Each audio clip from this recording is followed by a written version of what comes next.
What is this? Oh, it's chalk. Why is it stuck? Welcome to Let's Save on a Teacher's Salary. My name is Asanda and I've been permanently employed in the Eastern Cape as an educator since May 2023 at the age of 34, going on 35, and now I'm 36. So today, I want to talk about why I save, and I feel like I've done this video before, but I'll do it until the nagging thing in my brain is like, okay, you've done it now. I feel like every time I do it, I don't say everything I want to say. Okay, so we're just gonna redo it. Anyway, it's 4:30, and I'm waiting for a night class. But I'm bored and I don't feel like doing my paperwork, so I'm just gonna do this. I'm bored. I'm actually watching YouTube. Then I'll do this and get back to it when I'm done. I don't like watching Netflix when I'm not at home. I don't know. I have weird routines. Anyway, let's get started with this number one reason why I save. So the number one reason. It is so I never ever have to worry about money to survive. Not to get the basics, Not just tomorrow, but 10 years from now, 30 years from now. For me, that's number one. That's luxury for me. That's what soft life is for me. What do I mean by to survive? So this is what I mean by to survive. My rent is paid for, my groceries are paid for, my transport to work is paid for, clothes when necessary, supplement my family when they run out of food or need bills to be paid.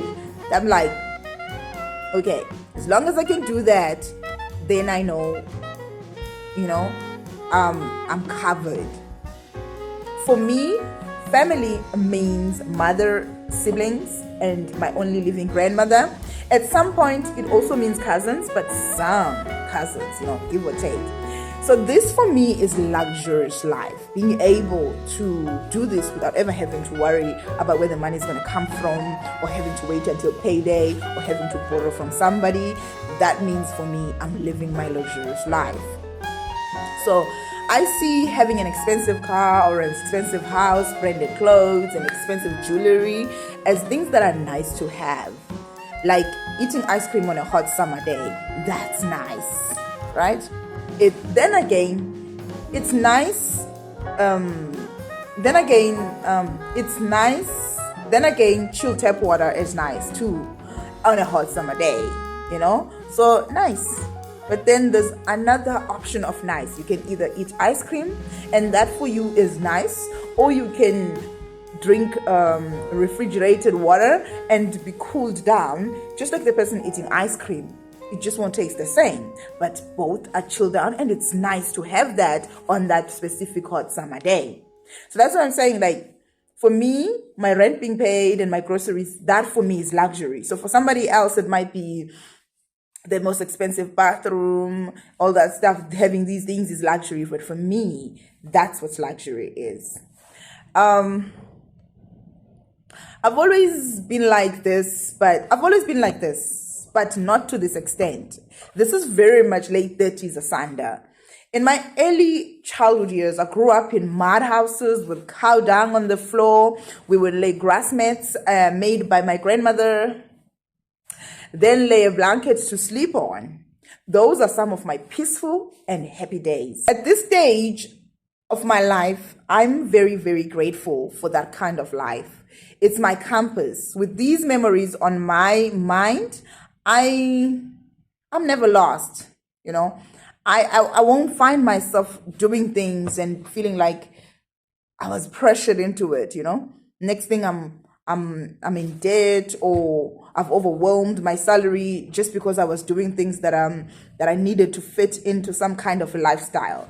I have these memories of grass mats, sleeping on grass mats and on the floor, with the floor that has cow dung, and walls that are made out of mud and painted with ikalika, and I'm like, we were happy. Yes, the adults were financially strained, but as children, we were happy, We were happy. We enjoyed going to the neighbors to drink amaheu, and those for me are the happiest memories. So when I think of luxury, I think of happy memories. I think of comfortable times. And if I can have that without having to worry about money, then I can have that kind of happiness as a child. And I can't remember the last time I was so stressed or frustrated or felt like life is too much, except for when I was depressed. So I'm glad that I did not make money one more problem to worry about. And that is why I do this, right? That is why I save. My number one reason: freedom, to be modest if I want to be, extra if I want to be. But then, as you know, as I've said before, I don't subscribe to city girl standards. You got to have the fanciest things, you got to have the fanciest car, the fanciest house, the fanciest this, the fanciest hair, the fanciest this, the fanciest butt, the tiniest waist. I don't subscribe to those things, even though like most of my life I've been a very, very thin girl. So it's kind of like a give and take for me between being bigger now and being thin, because in my mind I'm like, I like that, I used to be that, but I like this, and adjusting is harder, Otherwise, for me, I'm good. And this is why I save.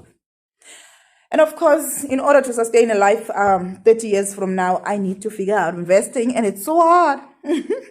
So hard when you're not trying to get robbed or scammed, eh? It is very, very hard. Bye.